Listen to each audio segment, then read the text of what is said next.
Fala galerinha, tudo tranquilo, tudo na paz?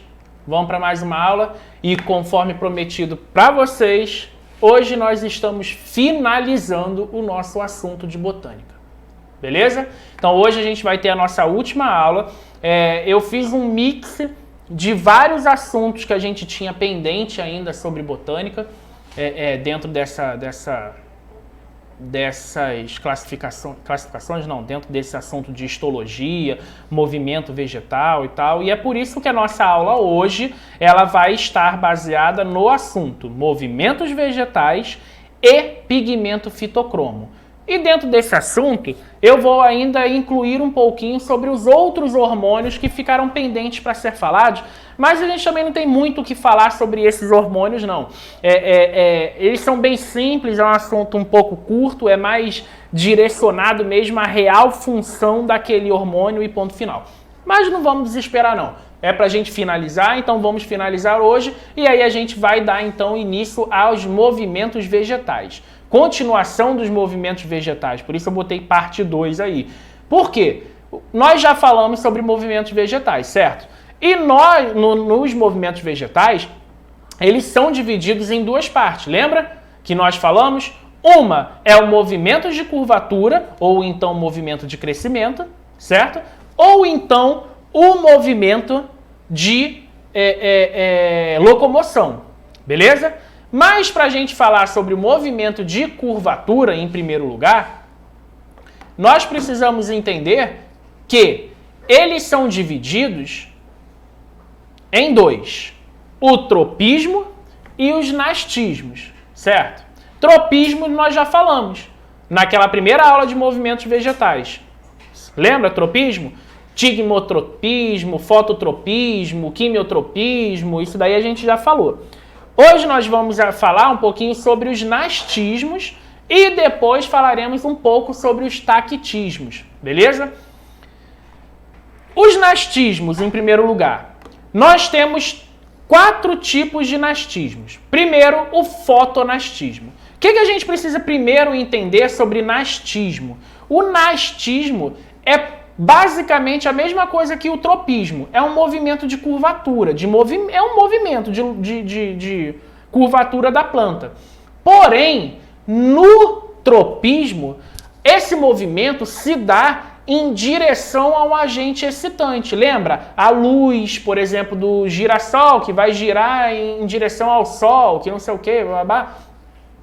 Já no nastismo, nós temos movimento também de curvatura, mas dessa vez não orientado por um agente excitante, tá? Ele não vai em direção a um agente excitante, ele vai em direção à própria estrutura da planta, da flor, do caule, seja lá o que for. Ele já tem uma direção orientada para si mesmo, para a própria planta. Ele já não vai em direção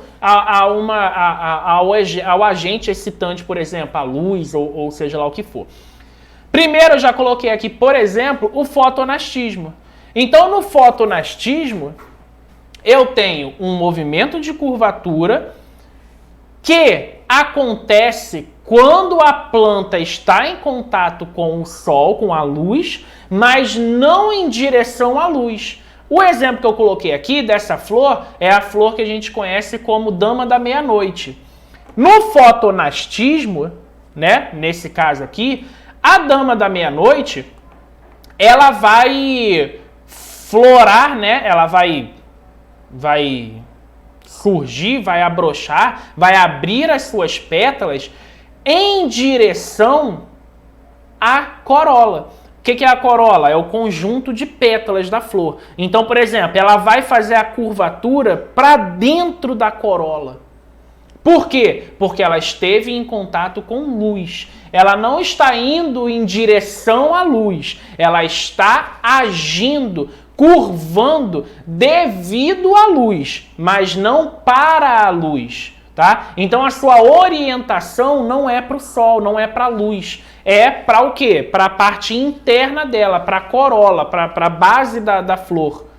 Tá? Então isso é um fotonastismo. Tigmonastismo e quimionastismos. Esses daqui a gente conhece, já ouviu falar, já viu pelo menos, mas a gente vai entender como é que funciona. No tigmonastismo e no quimionastismo, nós temos a orientação da planta de acordo com toque ou química, tá? Reação da flor, né, ou da folha por orientação química ou orientação de toque. Aqui eu botei, por exemplo, as plantas carnívoras, tá? Aqui eu tenho uma diônia, tá? Da ordem das diônias, tá? Que é aquela planta carnívora que a gente vê no desenho animado e tal. Blá, blá. Como que funciona? Essa planta, essa folha, né? Isso dali na verdade não é uma flor, é uma folha. Essa folha, quando ela tem no tigmonastismo, por exemplo, quando ela tem o contato do inseto naquela região, por estímulo mecânico, essa folha vai o quê? Vai entrar, vai se curvar para o meio dela, fazendo com que o inseto ele acabe ficando preso ali dentro daquela região. E no quimionastismo, essa mesma planta, quando sente a presença de uma substância química liberada por aquele inseto, por exemplo, no qual ficou preso nela, a própria folha começa a liberar uma enzima, uma substância, para o quê? Para fazer a deterioração, né, a absorção desse inseto, tá? Então, no tigmonastismo, a folha se fecha e no quimionastismo vai ser liberada uma substância, uma enzima, quando entra em contato com uma substância externa, tá? No caso, um inseto, uma substância liberada por um inseto, beleza? E aí nós temos o nictinastismo. Esse daqui, alguns conhecem, eu, por exemplo, conheço essa planta como dormideira, mas ela também é muito conhecida como mimosa, tá?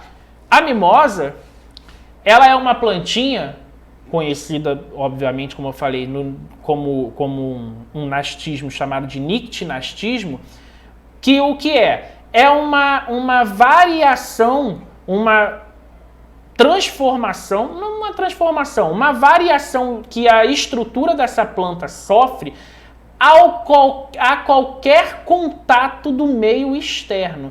Parecido com o tigmonastismo, mas nesse caso aqui do nictinastismo, a planta ela sofre uma espécie de desidratação. Então, quando acontece o toque nessa plantinha, se vocês já viram ela ou conhecem, quando você toca nessa plantinha, ela se fecha. Ela fecha todinha, se encolhe todinha, certo? Por quê? Porque quando ela percebe o contato físico ou o contato de qualquer coisa do meio externo, o vento, por exemplo, a água, e toca nessa folha, ela automaticamente envia uma resposta interna celular, fazendo com que a turgência, ou seja, a quantidade de água nessa célula comece a diminuir. É liberado íons de potássio, então ela começa a desidratar. Essa plantinha começa a murchar. Literalmente ela vai dando uma murchada, tá? E quando restabelece novamente essa turgência, né, essa quantidade de água, ela volta ao estado dela normal. Esse estado voltar ao normal é chamado de seismonatismo, tá? Esse seismonastismo é o processo de turgência dessa planta, do retorno da fase hídrica dela, da liberação, da absorção de água novamente. E esse seismonastismo, ele está dentro, englobado no nictinastismo, tá ok? Então, o nictinastismo é isso, é o contato de qualquer coisa do meio externo que essa planta responde de uma forma diferenciada, ok? Já aqui, agora a gente fala sobre o taquitismo. A gente estava falando sobre os nastismos, lembra que ainda era movimento de curvatura. No taquitismo, a gente está falando sobre o movimento, no caso, de locomoção, tá? De mobilidade dessa planta. E aí nós temos três tipos. Primeiro, o quimiotactismo. O quimiotactismo é quando... deixar bem claro que no tactismo a gente tem o movimento do ser vivo, tá? Não é da planta, a árvore vai sair correndo. Não, não é isso, entendeu? A gente está falando do ser vivo que vai dar origem à planta. Então, por exemplo, aqui no quimiotactismo, eu botei o anterozoide. Lembra que a gente falou sobre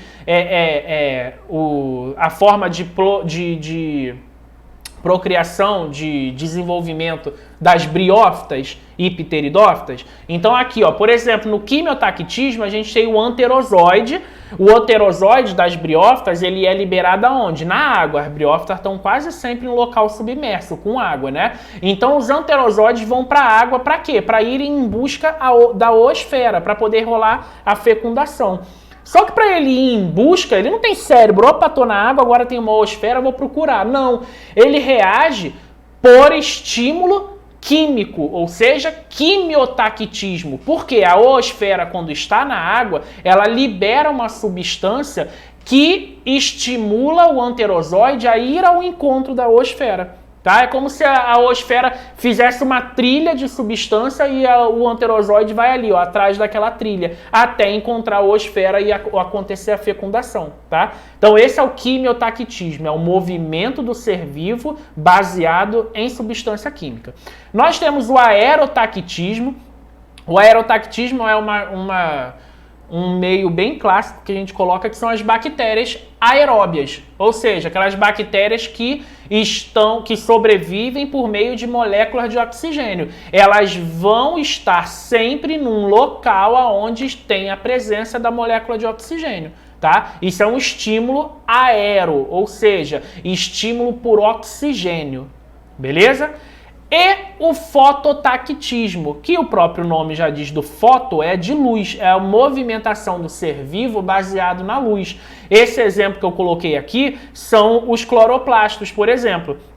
Os cloroplastos, quando estão em contato com a luz, quando é pouca luz, eles vão em direção ao quê? À luz. Quando é muita luz, eles já vão na direção oposta. Assim como ocorre, por exemplo, com as auxinas. Lembra com os hormônios, a auxina? Quando eu tenho o sol incidindo de um lado, elas fogem. Quando eu não tenho sol, elas voltam para o lugar. Tá? Esse movimento, esse fototactismo, é um movimento daquele ser vivo, daquela substância hormonal ou daquele ser vivo, no caso o cloroplasto, é um movimento, tá? Que está acontecendo pela luz, tá? É um movimento mesmo, a locomoção que ocorre pela luz. Se eu tenho pouca luz, o cloroplasto vai em direção à luz. Se eu tenho muita luz, o cloroplasto foge da luz, ok? E aí agora nós entramos no assunto do pigmento fitocromo. O que é esse pigmento fitocromo? Em primeiro lugar, que a gente precisa entender que o fitocromo ele é uma proteína, tá? De cor azul esverdeada. Meu irmão, não me pergunte o que é azul esverdeado. É azul. Para mim é azul. Eu enxergo azul. Mas a galera diz que é azul esverdeado, então é azul esverdeado, tá? E ele é responsável por absorver as radiações de luz. E essa radiação nós chamamos de radiação vermelha. Porque a luz solar, né, a radiação solar, ela é uma radiação classificada dentro de um tom vermelho mesmo. E aí o que acontece? O fitocromo, ele absorve essa radiação e, de acordo com o comprimento de onda, é assim que é classificado a cor, no caso, né, pelo comprimento de onda, de acordo com o comprimento de onda, esse fitocromo ele se ativa ou ele inativa. Quando eu tenho uma absorção de radiação vermelha dentro de 660 nanômetros, que nós chamamos de vermelho curto, essa absorção ativa o pigmento fitocrômico. E quando ela absorve o vermelho longo, que é de 730 nanômetros, essa radiação, esse fitocromo, ele é inativado, tá? Aqui embaixo eu botei um exemplo para vocês verem, ó. Eu tenho, por exemplo, a forma inativada do fitocromo, tá? Aí, tá vendo? Tem FV660. Ele absorveu o vermelho curto. Ele automaticamente é ativado. Quando ele é ativado, ele vai ter uma resposta. Vai ter o crescimento da planta, crescimento da flor, enfim, floração. A gente vai falar isso aí mais pra frente. Quando ele recebe já uma radiação de vermelho longo, ou seja, 730 nanômetros, essa forma ativa automaticamente se transforma em forma inativa. Por quê? Porque o vermelho longo vai inativar o fitocromo. Da mesma forma que o escuro, a reversão da luz, ou seja, o escuro, o breu, também inativa aos poucos o fitocromo. Tá? Então, quando eu tenho uma absorção de luz de vermelho longo, eu tenho o fitocromo inativado, e quando eu tenho vermelho curto, eu tenho o fitocromo ativado. E na ausência de luz, o fitocromo sempre estará inativado, ok? A ação que o fitocromo faz, nós chamamos uma delas, por exemplo, de estiolamento. O que é o estiolamento? Quando as plantas elas crescem no escuro, né? Vamos dizer assim, a gente vê que os caules, eles tornam-se muito compridos, muito longos, né? E as folhas pequenininhas. Você tá vendo ali, ó, como está mostrando na imagem, eu tenho uma plântula crescendo no escuro, apresenta-se estiolada, ou seja, o caule se desenvolve bastante, mas as folhas não se desenvolvem, ficam pequenininhas. Já quando eu tenho a planta sendo estimulada à luz, crescendo na presença da luz, eu tenho um caule, eu tenho o caule crescendo de forma mais vagarosa, devagar, mas em compensação as folhas crescendo de forma muito grande. O que isso significa? Que quando eu tenho a iluminação, né, do vermelho curto, que é aqueles 660 nanômetros, incidindo sobre a planta, eu vou ter o crescimento do caule, mas de forma devagar, porque vai favorecer o crescimento da folha. Quando eu incido a 730 nanômetros, eu já vou ter o inverso. Eu vou ter o crescimento exagerado do caule e vai diminuir o crescimento da minha folha. Isso é o estiolamento, é baseado em cima da quantidade de onda de radiação vermelha que é absorvida, ok? E aí, uma das ações nós chamamos de ação fotoblástica, ou seja, o fotoblastismo. Nem todas assim, vamos parar para pensar assim, aqui no fotoblastismo a gente está falando especificamente sobre as sementes. Imagina que nem toda semente ela tem a capacidade de armazenar reserva. Para quê? Para a gente plantar ela, botar lá na terra e crescer, virar uma planta maravilhosa e tal, blá, blá, blá. Nem toda semente tem essa capacidade. Por quê? Porque são sementes pequenas demais, muito miúdas.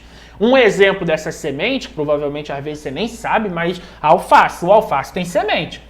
Entendeu? Só que é uma semente tão pequena, que ele não tem a capacidade de, além de ser pequeno, de armazenar reserva nutritiva para fazer depois a sua germinação. Então, para que aconteça a germinação dessa semente, existe esse fenômeno do fotoblastismo, aonde nós temos sementes positivas e negativas. As sementes positivas, como eu falei, o próprio alface, são aquelas sementes que, para germinarem, elas precisam da presença de luz, tá? Então, são sementes que, ao invés de serem plantadas abaixo do solo, elas são simplesmente jogadas em cima do solo. Para quê? Para que a luz incida e ela possa crescer. Já as sementes negativas, fotoblásticas negativas, são sementes que, para germinarem, para crescer, elas precisam da ausência de luz. Ok? E como que isso foi comprovado? Como que isso é comprovado? Vamos dar uma olhada nessa tabelinha? Olha aqui, ó, na número 1 eu tenho sementes positivas, fotoblásticas positivas. No caso aqui, vamos imaginar que seja o alface. Quando é aplicado, a experiência é aplicado um vermelho curto de variação de 660 nanômetros, essa planta vai germinar. Quando é aplicado 730, que é aquele vermelho longo, essa planta não germina, tá? Quando eu tenho a alternância entre 660, vermelho curto, e o vermelho longo, vai prevalecer a última variação, a última radiação que foi aplicada. Aqui no caso, quem foi aplicado por último? O 730. A gente não viu que 730 não germina? Então não vai germinar, porque a última a ser aplicada foi a 730. Quando eu alterno para vermelho curto, vermelho longo e novamente vermelho curto, quem foi a última? O vermelho curto. Então vai germinar. Por quê? Porque sementes positivas germinam na presença de luz, de radiação até 660 nanômetros do vermelho curto. Se for aplicado vermelho longo, ela não germina. Ok? E ali sucessivamente vai acontecendo isso. Já lá no número 2, eu tenho sementes positivas e negativas, que explica o quê? Que as sementes fotoblásticas positivas não germinam com 730, ou seja, não germinam no vermelho longo, mas as negativas vão germinar no vermelho longo. Já com o vermelho curto aplicado por último, 660 nanômetros, as fotoblásticas positivas germinam, enquanto as negativas não vão germinar. Ok? E nós temos um terceiro caso, que é a luz branca. A gente falou muito sobre a radiação vermelha, né? A luz vermelha ali, entre 660 e 730, mas nós temos a luz branca. E a luz branca, ela é uma luz que possui ambas as radiações, tanto em 660 nanômetros quanto em 730 nanômetros, tá? Então, a luz branca nas fotoblásticas positivas germinam. Já nas negativas, não germinam, tá? Enquanto a ausência de luz, o escuro, não permite com que nenhuma planta germine, tá? Nenhuma semente germine, né? Tanto as fotoblásticas positivas quanto as negativas. As que precisam de luz e as que não precisam de tanta luz, ok? Outro fator que nós temos é o fotoperiodismo. Esse daqui é muito importante numa prova, porque esse é o que mais cai, na verdade, quando a gente fala sobre pigmento fitocrômico. O fotoperiodismo é a influência da duração do dia e da noite no desenvolvimento da planta. E aqui a gente tem, por exemplo, o aspecto, né, como que eu vou dizer? Os principais fenômenos que vão acontecer com esse fotoperiodismo. Então, por exemplo, eu tenho o início da floração, queda de folha no outono, formação de raízes tuberosas, como a cenoura, formação de bulbos, como cebola, fechamento dos folíolos das leguminosas, feijão, né, aquela vagenzinha e tal. Isso tudo é de extrema relação e importância com o fator dia e noite, tá? E o que a gente precisa entender disso? A gente precisa ver que na floração, tá? A gente vai falar sobre floração. Para que haja floração, é necessário conhecermos se aquela planta é uma planta de dia curto ou é uma planta de dia longo. O que é uma planta de dia curto? O que é floração? O floração é quando a gema vegetativa, né, aquela que está lá no topo, que está formando o galhozinho e tal, a gema vegetativa vai se transformar em uma gema floral. E isso só vai acontecer também graças ao fotoperiodismo, tá? A presença de luz ou de noite. Quando nós temos plantas de dia curto, isso significa que são plantas que elas têm um limite de absorção de luz. Então imagina assim, plantas de dia curto, elas precisam de menos luz e mais escuridão. Quando eu digo escuridão, é a ausência de luz, tá, gente? Então elas vão ter... Por que então a gente chama de dias curtos? Porque elas precisam de menos luz solar e mais escuridão, tá?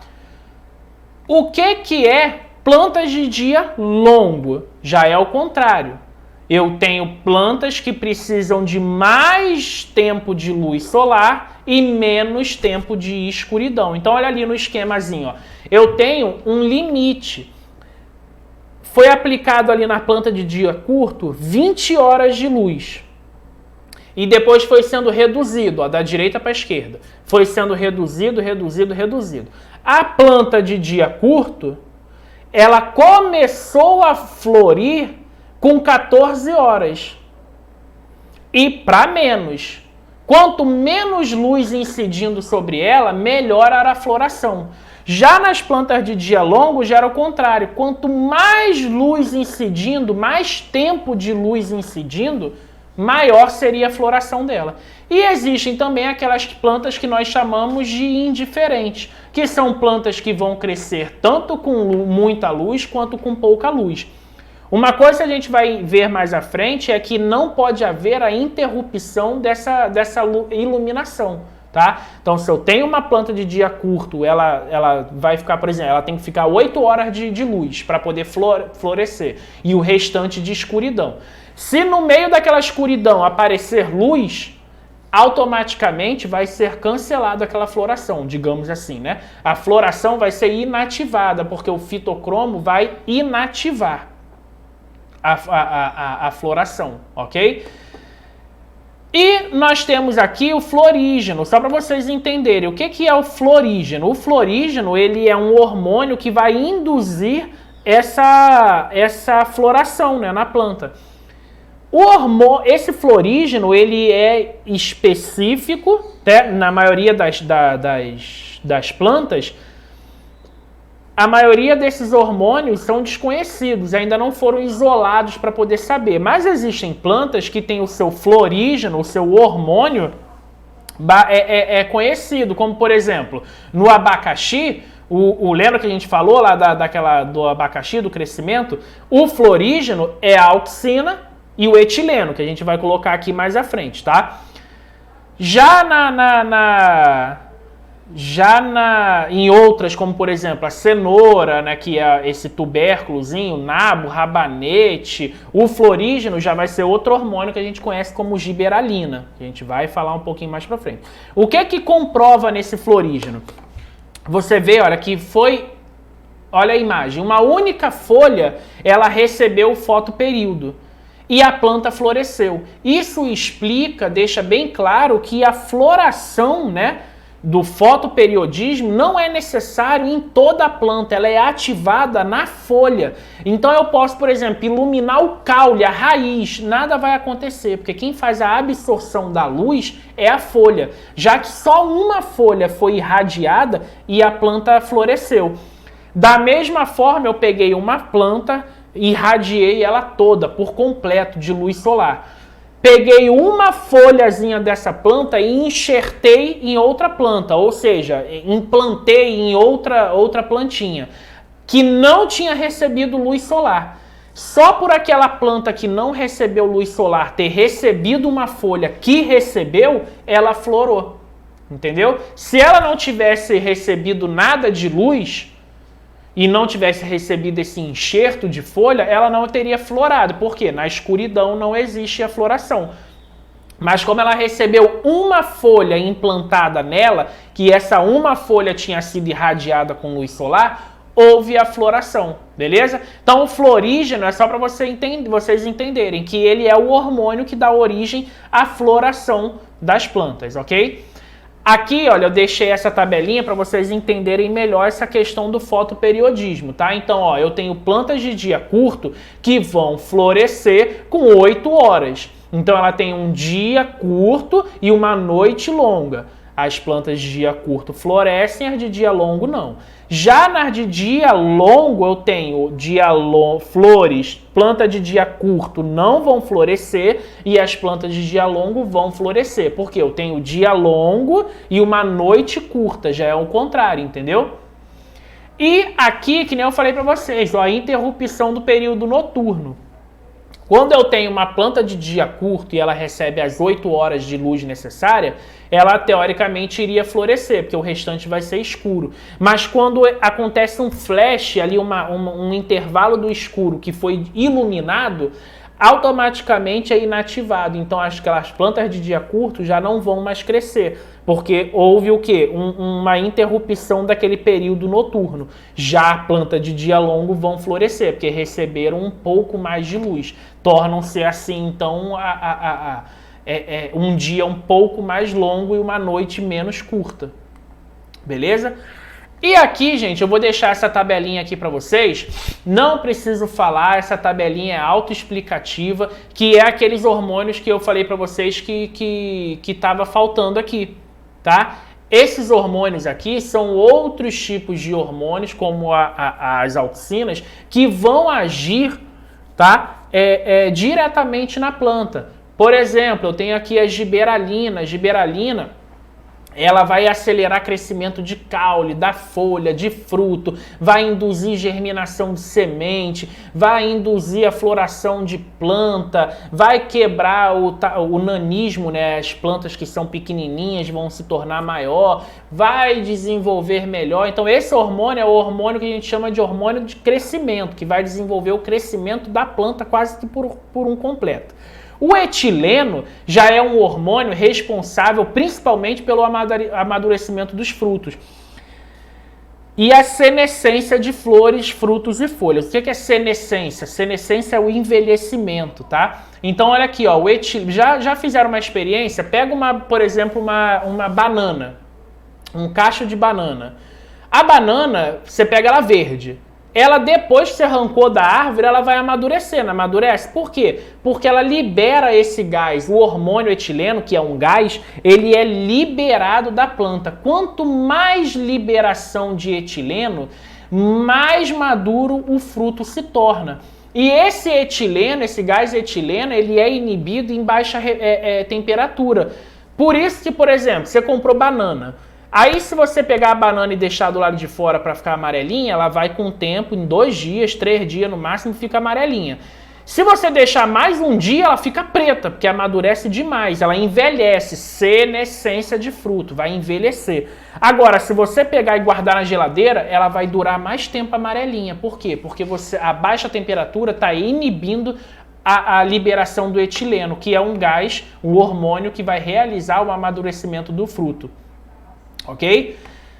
Temos as citocininas, que vai trabalhar a divisão celular, então vai trabalhar crescimento de fruto, você vai ter uns frutos maiores, mais bem suculentos, vistosos. E o ABA, que é o ácido abscísico, que é o responsável pelo fechamento de estômago, o transporte de matéria orgânica. É ele quem vai agir ali naquela época do outono. Por exemplo, lembra o outono que vai cair as folhas e tal? Por quê? Porque chegando perto do outono, esse ácido abscísico ele começa a ser produzido em grande quantidade na árvore. E aí, quando eu tenho grande quantidade de ácido abscísico, a planta começa a fechar os seus estômatos, então ela para de transpirar, ela para de absorver também, para de liberar oxigênio, e a camada de abscisão daquela folha, né? Lembra aquele rompimento da basezinha da folha do caule, com o caule? Aparece. Então as folhas começam a cair. Essa tabelinha eu dei só um bizu aqui rápido para vocês, mas é só vocês darem um pause aí no vídeo, dar uma lida, que ela é totalmente autoexplicativa, para vocês verem a ação desse hormônio, a síntese dele, né, onde ele é produzido e o tipo de transporte. Falou? Galera, é uma aula rápida, foi uma aula já que a gente concluiu o nosso assunto de botânica. Já na próxima aula a gente já vai começar a introduzir os sistemas animais, o tegumento do animal, na verdade tecido epitelial iniciando. E qualquer dúvida é o de sempre, falem comigo no WhatsApp, deixa um comentário aí no vídeo, fala com a gente na nossa sala virtual. E foi um grande prazer, como sempre, estar com vocês. Forte abraço, fica com Deus e até a próxima.